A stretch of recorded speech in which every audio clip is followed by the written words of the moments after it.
Immigration affects jobs, housing, and social cohesion. Yet, political leaders speak around it instead of addressing it head on. This silence is not accidental, it is strategic, and it is driven by fear of political backlash. The question is, who benefits from avoiding this conversation and who pays the price? We have seen on numerous occasions senior political leaders in this country, chief among them, of course, being the leader of the economic freedom fighters, Sello Julius Malema, being at the forefront of defending illegal immigrants in this country, but not just that, but of even demonizing South Africans who speak out, who raise concerns about the presence of illegal immigrants in this country. But what informs this posture? Because this posture must be coming from somewhere. The elephant in the room. In his 2026 State of the Nation address, President Cyril Ramaphosa promised tougher border security and 10,000 new labor inspectors. It sounded like a plan, but notice what he did not say. He did not mention the words xenophobia, integration, or amnesty. As the 2026 local government elections loom, South Africa's political class has entered a tactical silence. They talk about illegal immigration because it's easy, but they are terrified to touch the real debate. Why? Because in the government of the so-called Government of National Unity, the migration issue is not just a policy problem. It is a ticking time bomb that could blow this grand coalition apart. How many times have we seen on the news labor inspectors, home affairs, the police going to different factories across the country? And when they get into those countries, what do they find? They find hundreds, even to thousands of illegal immigrants being employed by those factories. This is happening at a time when we say in South Africa there's a crisis of unemployment, where we say South Africans do not have jobs. Yet you have business in this country, capital, white capital, employing foreign nationals in this country at the expense of South Africans.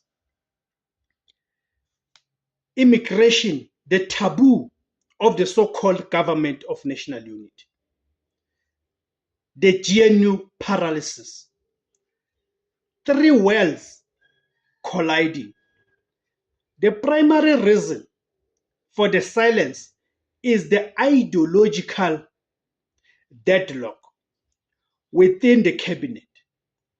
Remember that the ANC, under the leadership of Cyril Ramaphosa and the Fikile Mbalulas of this world, decided to enter into this grand coalition with a political party in the form of the Democratic Alliance, a political party that at the ideological level stands opposed to what we have known the ANC to be, ideologically. So now what you are having, it is the ideological deadlock, which leads to the paralysis. The 2026 so-called GNU is a marriage of convenience between three very different views on migration. Number one, it is the ANC's Pan-Africanist ghost. The ANC is haunted by its history. They can't go full ICE style, without betraying their liberation allies across the continent.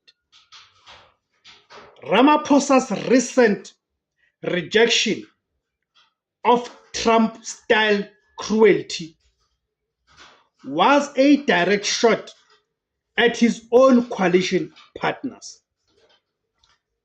Number two, you've got the DA's so-called rule of law. For the Democratic Alliance, it's about the border. They want a market-friendly, regulated system. But they are wary of sounding too harsh for their international image, yet too soft for their base. And we know that the DA is a party that is a praxis of capital in this country. It is the members, I'm talking about the real members of the Democratic Alliance and the funders of the DA, who have become beneficiaries of these illegal immigrants. Because we have seen how illegal migrants now have found themselves working as farm laborers. And those farms are owned by white people who are members, supporters, and voters of the Democratic Alliance. That is why you'll never hear much from the DA on the question of illegal immigration, because they know that they are benefiting from the presence of these illegal immigrants in this country. Go to the restaurants, even the factories. Those are not owned by us as black people. Those are owned by white people who are members, supporters, and voters of the Democratic Alliance. Then thirdly, you've got the Patriotic Alliance PA of Gayton McKenzie. So the PA's populist fire. Gayton McKenzie's Patriotic Alliance has built its brand on putting South Africans first. In 2026, their rhetoric is the loudest, forcing the ANC and the DA, right, to either agree or stay silent to avoid a public fallout. The white paper smokescreen. No one is explaining that the current draft white paper on citizenship is being used as a parking lot for difficult decisions. True to the Ramaphosa's leadership style of always avoiding taking decisive action, especially if that decisive action is going to hurt the interest of the white establishment. Now it's even worse that has gotten the ANC into this marriage of convenience.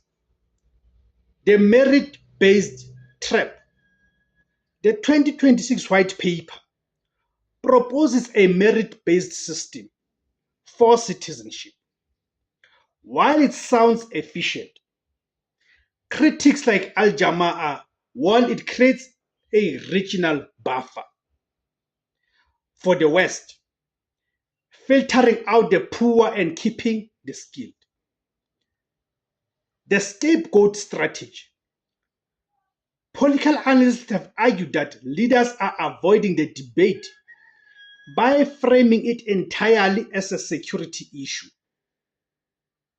By talking about drones and illicit trade, they avoid talking about systematic failure of the Department of Home Affairs, which has a backlog that stretches back years.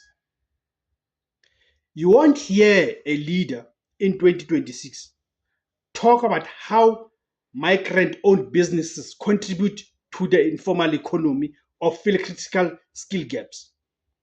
In election year, facts are dangerous.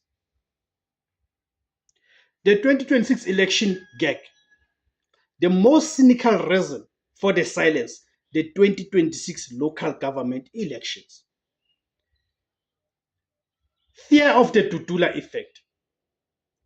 Movements like Operation Tutula have shifted the Overton window so far that any leader who speaks about migrant rights risks being labeled a traitor, right, to South Africans. If you can check how many times have these politicians articulated the pain and the sufferings that South Africans are suffering at the hands of foreign nationals in this country. You can name the hijacking of the buildings, the hijacking of the cars, the prostitution, the drug peddling, and all of that. Nothing's being said about that. Thank you guys for tuning in. Go to the comment section, guys, and give me your own views. Let's have a healthy debate on the comment section regarding the immigration issue confronting South Africa. My name is Tebos Kosana. The name of the platform is Izwi Labansundu, the voice for Africans. If you like this content, guys, please support this platform by joining to become a member. Click on the join button. After clicking on the join button, you'll then see different categories of membership. You'll then choose the one that is most suitable and affordable to you. Another way is by buying me the super thanks. There's also different categories of that. Ngiyabonga for joining. Gamaku, Lesedi, Khanya, Magukhanya.